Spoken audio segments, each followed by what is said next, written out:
Quiero unirme al sentir de la palabra que estaba dando la sierva, la pastora Betsy. Y creo que si somos, pues el retiro se llama Adoradoras Unidas, creo que eso es lo que Dios está buscando, ¿verdad? Adoradores en espíritu y en verdad. Y cuando yo veo la adoración, yo veo que la adoración va mucho más allá de lo que nosotros podemos pensar. Así como entendimos que la familia era parte de lo escatológico, creo que también la adoración es parte de lo escatológico.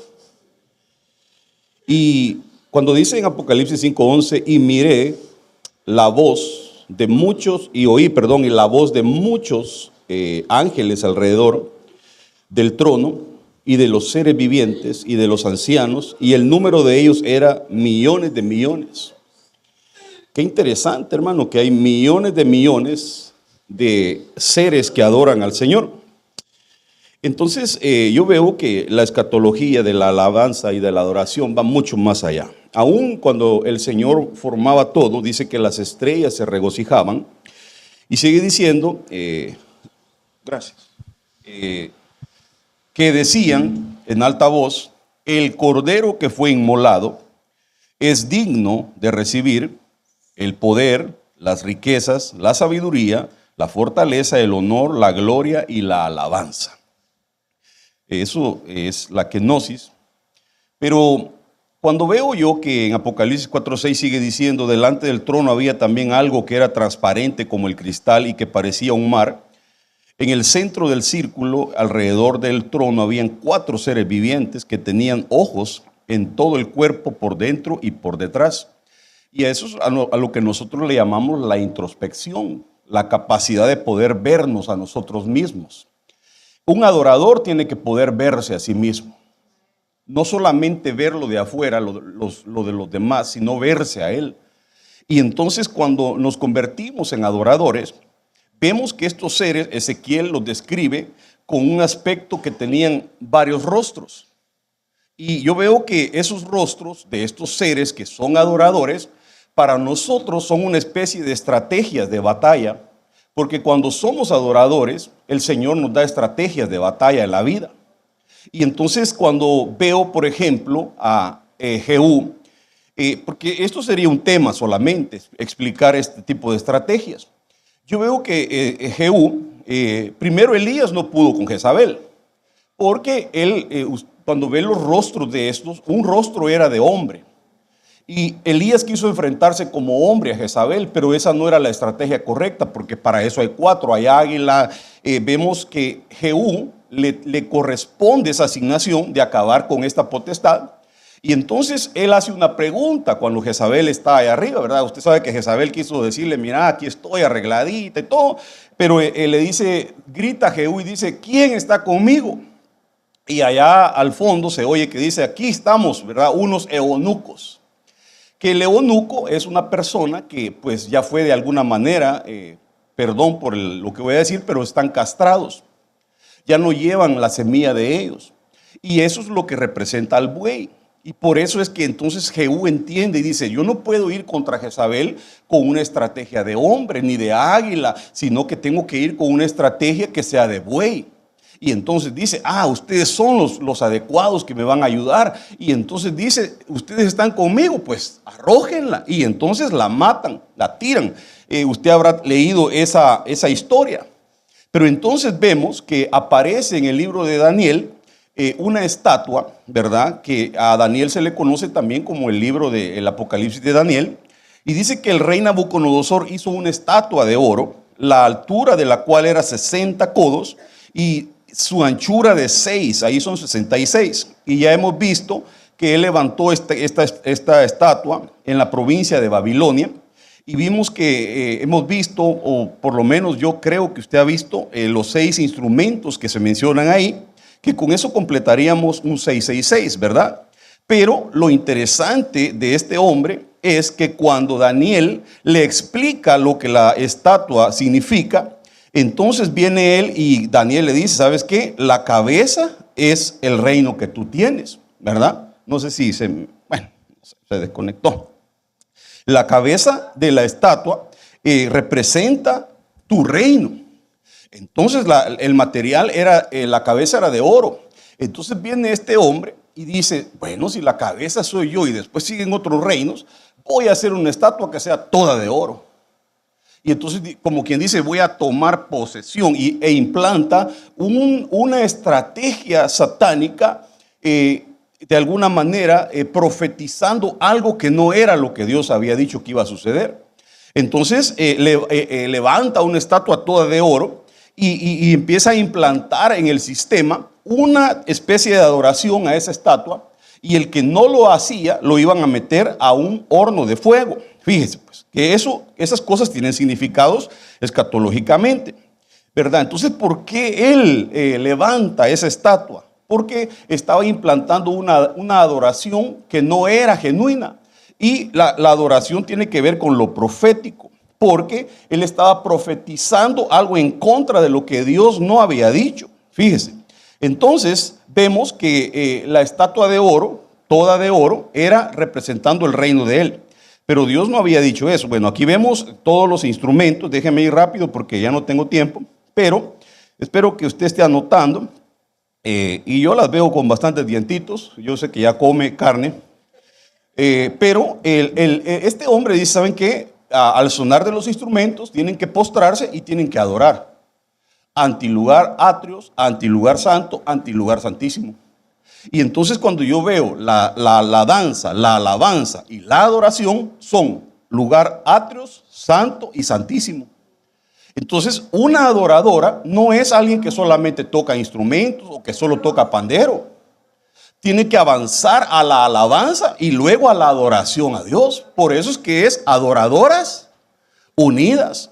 Vemos que la danza es en el cuerpo. Alguien que se queda solo en danza se va a quedar en el cuerpo. Luego vemos la alabanza representa el alma, pero la adoración es el espíritu.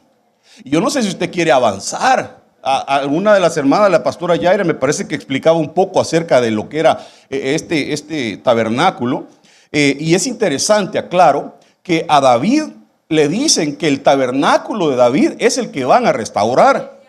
Por lo tanto, la danza no la podemos judaizar, porque hay gente que judaizó la danza, están con cuestiones judaizantes cuando no es así. Por eso a Jesús se le decía Jesús, hijo de David, porque el tabernáculo caído que van a levantar es el tabernáculo de David, no de los judíos. Claro, eso lo tengo que explicar un día. Pero vemos entonces que un cristiano que no aprende a adorar a Dios aquí en la tierra no va a poder adorar a Dios en el cielo. Imposible. Imposible. Dígale que está a su lado, a la que está a su lado, dígale, imposible, hermana, dígale. Y por lo tanto se convierte en un prospecto para adorar a la imagen de esa estatua. Porque si no aprendió a hacer una cosa, va a hacer la otra. Jesús dijo, no podéis servir a dos señores. Vas a servir a uno, vas a servir al otro. Entonces vemos que en Apocalipsis dice, y todos los ángeles estaban de pie alrededor del trono y alrededor de los ancianos y de los 4 seres vivientes, y cayeron sobre su rostro delante del trono y adoraron a Dios. O sea que en el cielo hay adoración. Por si alguien me dice, mire, no sé si allá va a haber. No, sí hay. Y entonces vemos que hay una agenda satánica. La agenda satánica la conocemos como la Agenda 2030 de muchas maneras, pero mire lo que dice, adoraron al dragón.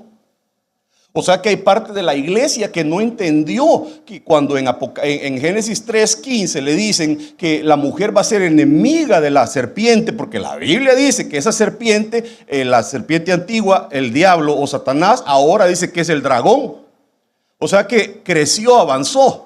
Se fue desarrollando esa serpiente, pero también la iglesia tiene que desarrollarse, porque la Biblia dice que como hubo un primer Adán que falló, apareció un último Adán o el segundo Adán, que es Cristo. Por lo tanto, si hubo una primera Eva, tiene que haber una última Eva, que es la iglesia. Pero Cantares dice que va en aumento de luz, como la aurora, usted sabe, lo ha leído, ¿verdad? Hasta que la luz está completa. Entonces la iglesia tiene que aprender a adorar y a desarrollarse. Porque si no, va a terminar, en vez de ser enemiga de la serpiente, que ahora es dragón, va a terminar siendo amiga. Y adorando al dragón en lugar de adorar a Dios. Aunque usted no lo crea. Porque dice que adoraron al dragón porque había dado autoridad a la bestia y adoraron a la bestia también. O aprendemos a adorar a Dios o vamos a terminar adorando a la bestia y al dragón. Y nosotros tenemos que ser verdaderos adoradores. Dígale que está a su lado, tenemos que ser verdaderos adoradores. Y como decía la pastora, ¿verdad, Betsy? Hay convocaciones que son santas, pero también hay convocaciones que no son santas, que son diabólicas. Y usted escogió una convocación santa. La felicito por escoger asistir a la convocación. Y le cuento que esta es una brecha que se está abriendo este año, que vienen cosas mayores, vienen cosas más grandes. Abrir brecha cuesta, pero cuando uno empieza se abre el río. Entonces vienen cosas mejores y se va a ir cargada usted. Pero entonces vemos que fueron puestos y reunidos, los reúnen y estaban de pie delante de la estatua que había levantado el rey Nabucodonosor. Al final estoy leyendo y les dijo: se manda a ustedes, pueblos, naciones y lenguas. Entonces imponen una ley que ahí lo que está pasando es que la religión en el último tiempo se va a unir con el poder, con el gobierno, para poder implantar esa demanda, esa ley. Entonces Nabucodonosor lo que quería era que todos aceptaran una nueva versión profética acerca del futuro. Y eso es lo que el diablo quiere.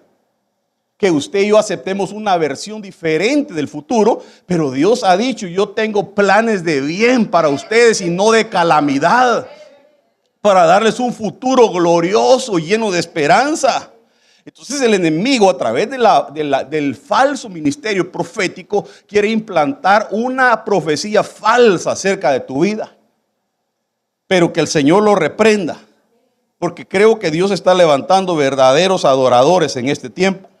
La estatua de Nabucodonosor es una estatua que cualquiera que se postraba y la adoraba, pues en esa misma hora era, como quien dice, pasaba la prueba. Pero el que no lo hacía, lo echaban al horno de fuego. Y el horno de fuego, usted sabe que representa la gran tribulación. La tribulación, más bien, porque se divide en dos, para aclarar, que eso representa ese horno de fuego, que es la ira del diablo en contra de los hijos de Dios. Y entonces, por no haber entendido la verdadera adoración, se quedaron, hermano. Y entonces vienen a ser decapitados, vienen a ser perseguidos porque no entendieron. Y yo espero que usted y yo estemos entendiendo a qué nos llamaron. Por eso Jesús dice: ando buscando a los verdaderos adoradores, porque son difíciles de encontrar. Entonces convocan pueblos, lenguas, se postran, pero entonces hay una profecía acerca del reino milenial, ¿verdad? Que hay una roca que es Cristo que viene y derriba ese sistema, esa estatua. Y bueno, déjenme correr. Faltan 17. Cuando vemos la estatua, lo que Dios había dicho lo podemos ver de varios puntos. Y yo sé que esto usted lo ha visto. Por ejemplo, cronológicamente vemos que el oro representa a Babilonia, porque le dijeron: la cabeza eres tú. Luego la plata, que es Medo-Persia, bronce, Grecia, hierro, Roma. Pero cuando lo vemos de otro punto de vista, déjeme, aquí, ahí está. Bueno, ahí puse unas cositas, pero ahí después les vamos a pasar la información. Cuando lo vemos del punto de vista de las entidades espirituales en esta estatua, vemos que el oro lo que representa es la adivinación. Fíjese, la plata, la tolerancia. Tengo algo contra ti, le dicen a la iglesia, que toleras a esa mujer Jezabel. Entonces en el último tiempo la iglesia va a tener una doctrina que se llama la doctrina de la tolerancia. Y empiezan tolerando cosas pequeñas y terminan tolerando aún a Jezabel misma. Son cosas bien sencillitas. Pastor, póngame el arbolito de Navidad. Pastor, déjeme celebrar esto, lo otro. Son tolerancias que van a abrir la puerta para tolerar otras cosas mayores. Cuidado con la tolerancia, porque a veces yo he visto que los grupos de danza, alabanza y todo empiezan como a pedir y a querer que se toleren cosas.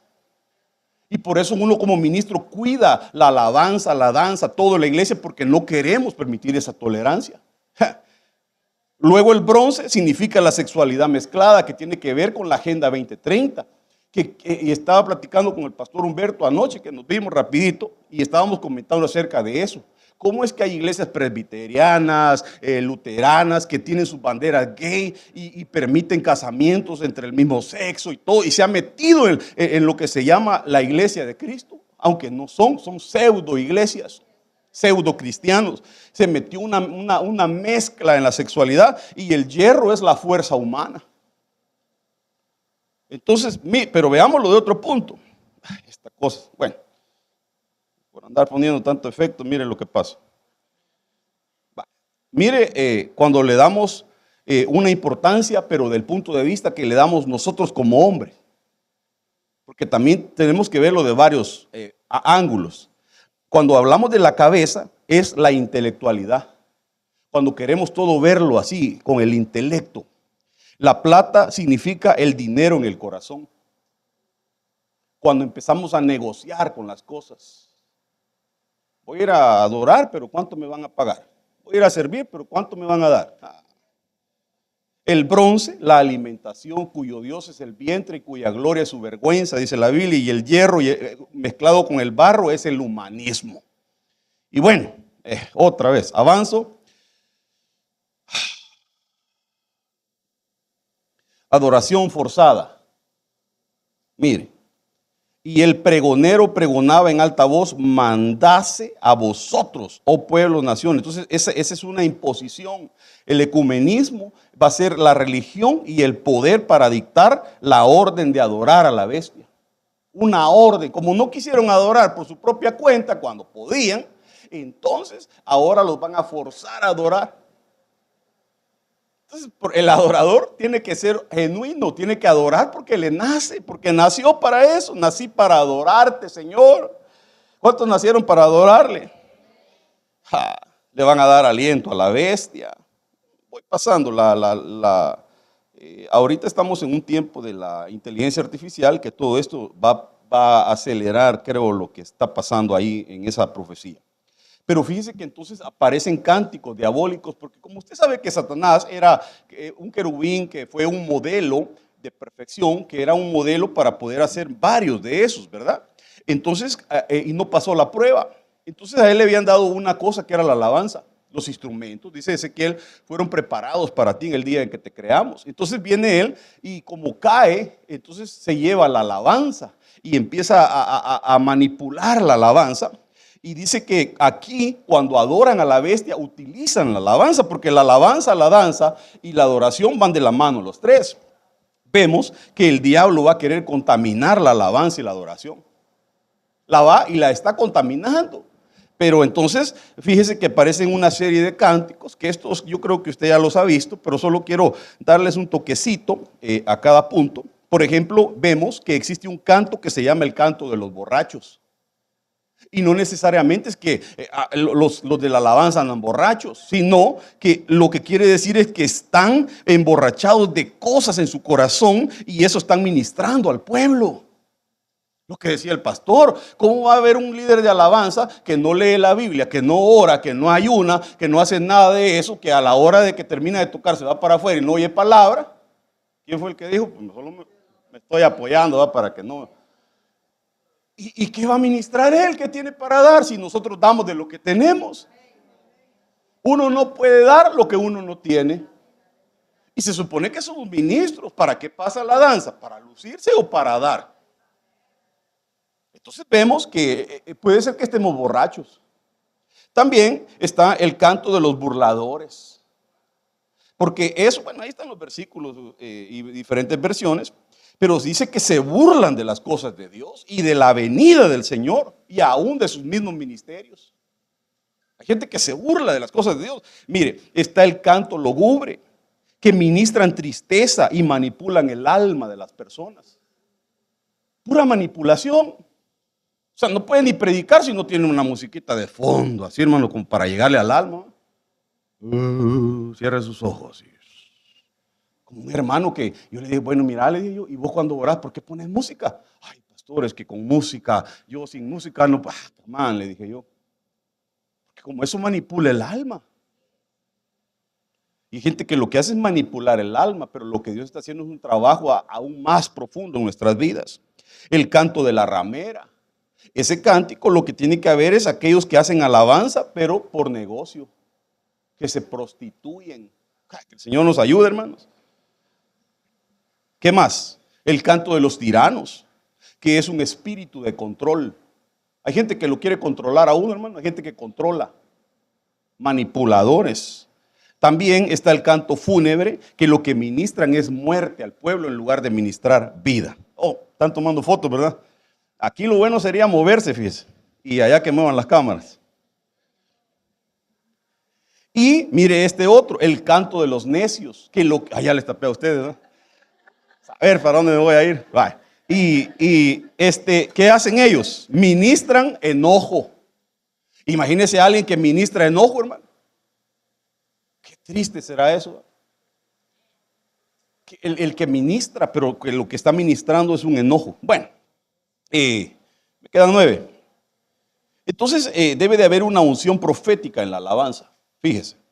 Tráiganme ahora un músico. Mientras el músico tañía, tocaba, la mano del Señor vino sobre Eliseo y que profetizó así diciendo al Señor: excavad en el valle albercas y más albercas. Que ese es realmente la alabanza ahí, es una alabanza y adoración profética que lo que hace es convertirse en un vehículo para poder traer lo profético. Qué interesante que este profeta, antes de profetizar, pide un músico. ¿Qué pasaría si ahorita yo quisiera profetizar y yo le digo a un músico: vení, ministra algo que me ayude a que fluya la profecía? ¿Será que va a tener el canto correcto?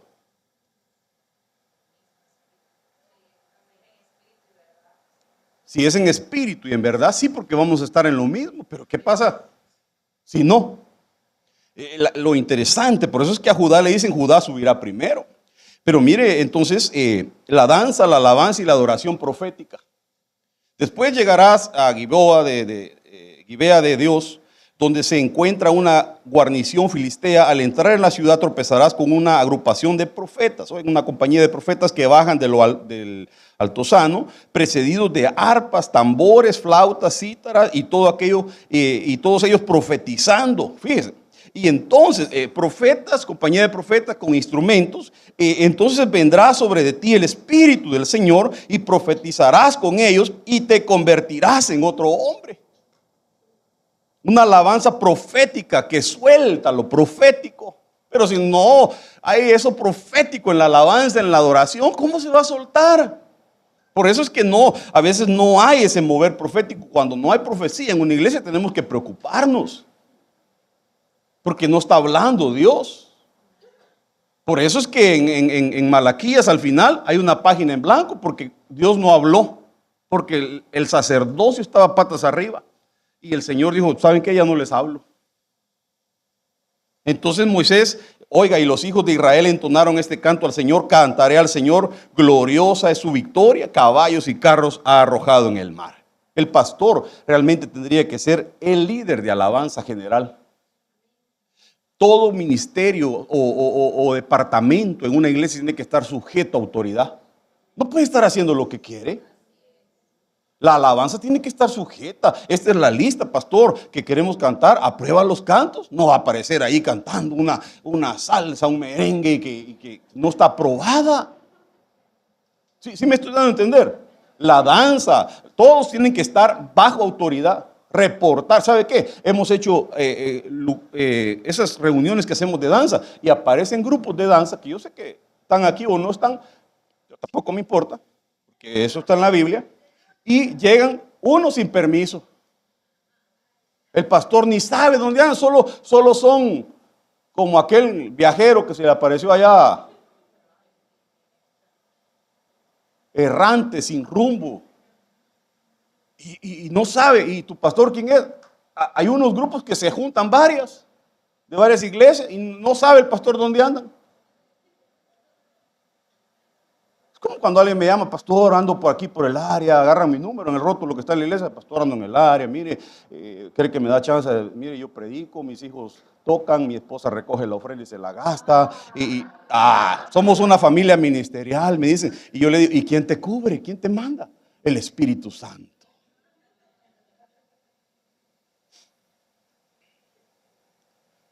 Tiene sobre toda gloria, hay un dosel. Hay cobertura, dice una versión. Tiene que haber cobertura sobre nuestras vidas. Bueno, no oigo amenes. No tendría que haber ni una iglesia sin cobertura, hermano. Y todavía hay pastores que dicen, ¿y eso de la cobertura dónde está? En la Biblia. Porque cuando no hay cobertura hay vergüenza. Por eso que al pródigo cuando lo golpearon, lo primero que hicieron antes de golpearlo es desnudarlo. Averigüe. Dice la parábola que primero lo desnudaron, le quitaron la cobertura y luego lo golpearon, porque cuando tú estás cubierto, vestido, nadie te puede tocar. Bueno, vea, mira, María la profetisa, hermana de Aarón, tomó su pandero en la mano. ¿Qué tomó? Y todas las mujeres salieron tras de ella con panderos a danzar. Porque la alabanza profética rompe ataduras. Al ella salir, activó a las demás y salieron todas a danzar, hermano. Porque eso permite traer libertad, que haya libertad de alabanza, de adoración, de danza. Yo no sé si queremos ver un movimiento de libertad, no de libertinaje, sino de libertad. Y como eso va amarrado a lo profético, quiero nada más que vea algunas cositas.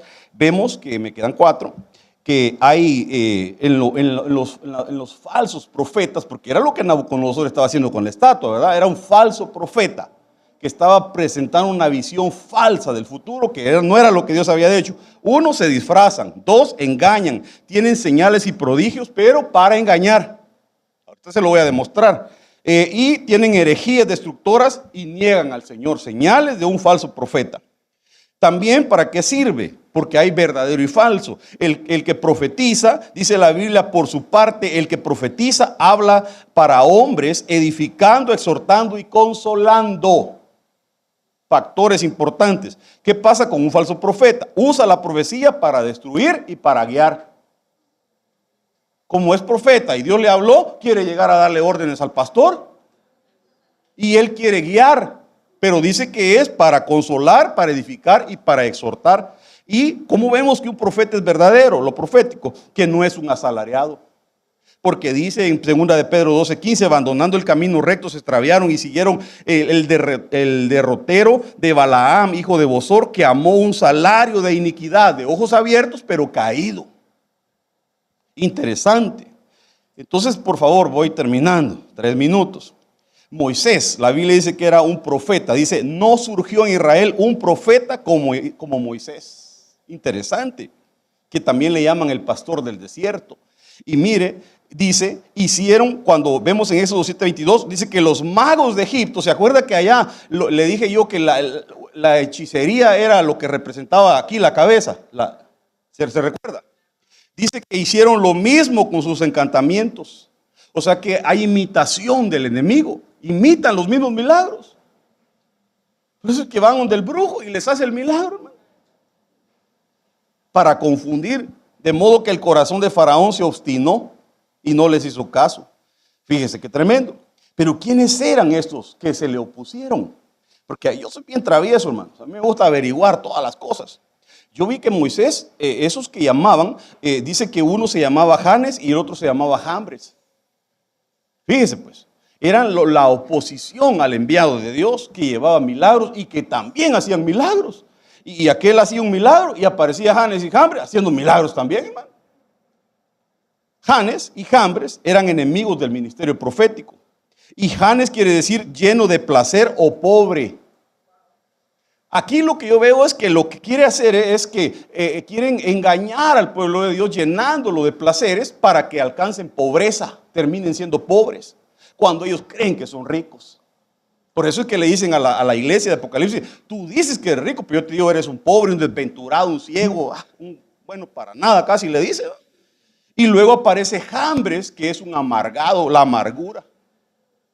Lo enemigo de lo profético. Qué interesante, hermanos. Lástima que vamos corriendo.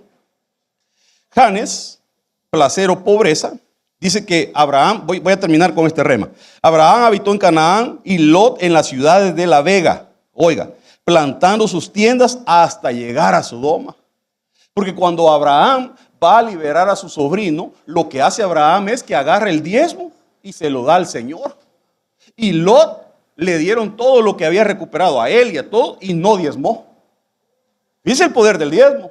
¿Y sabe qué empezó a hacer Lot? A poner sus casas de campaña hasta que llegó a Sodoma. Por eso es que la gente que no diezma, su casa, su familia, todo termina destruido. Terminó en Sodoma y después estaba afligido. Después tiene que salir huyendo. A él fue el que se le convirtió en sal la esposa. ¿Quién fue la que predicó? Sí fue él, me corrigen. ¿Por qué? Todo comenzó por no diezmar. Pero fíjese que vemos que Lot lo que hizo es que confundió Sodoma con el huerto de Dios.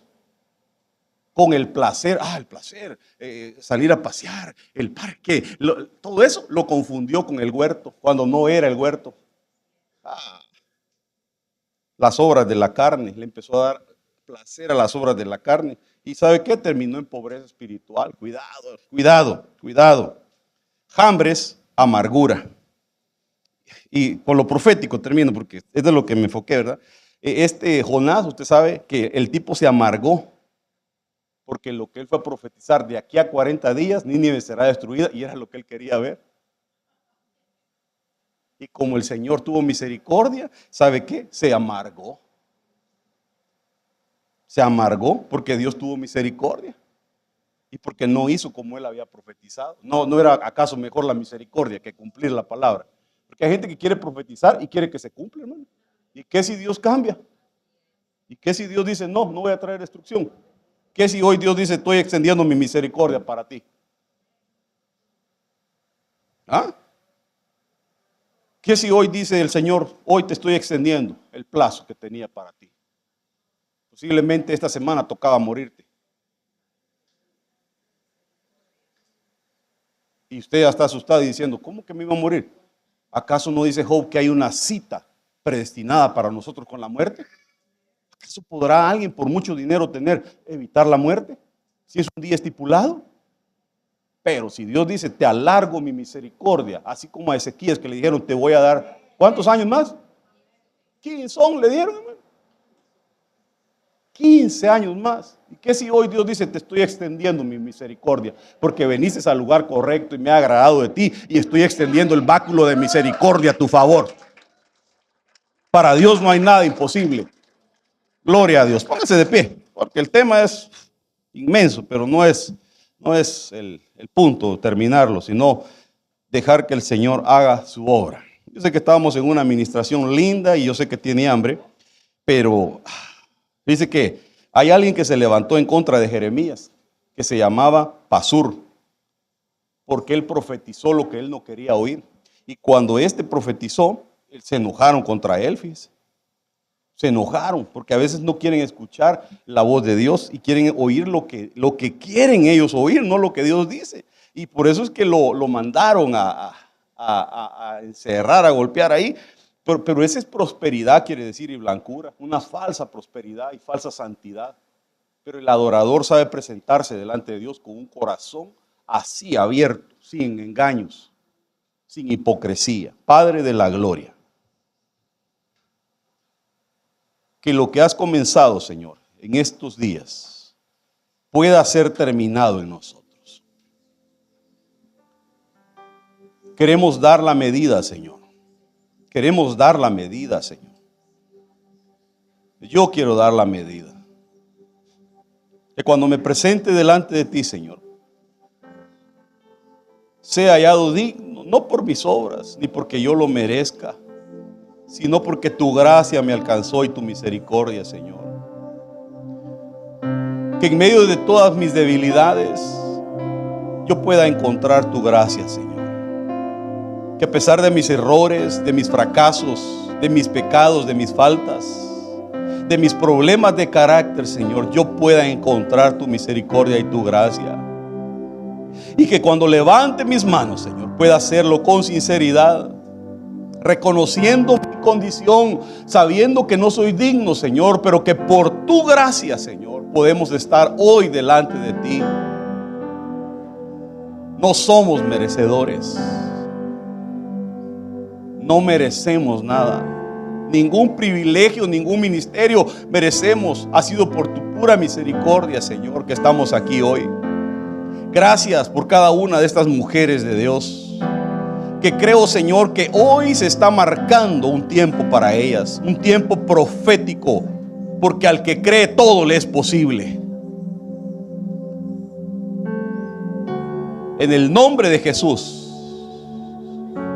que venga, Señor, un entendimiento espiritual. Entendimiento espiritual, Señor, de lo que es verdadero y de lo que es falso. Por favor, Señor, por favor. Por favor, te lo pedimos. Bendigo tu palabra y que cada palabra que se ha dado aquí, Señor, sea una palabra viva para nosotros. Que la podamos atesorar y que ni una de ellas caiga a tierra, por favor. En el nombre de Jesús.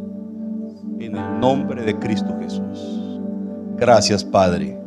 Gracias, Hijo. Gracias, Espíritu Santo. Amén. Amén. Amén.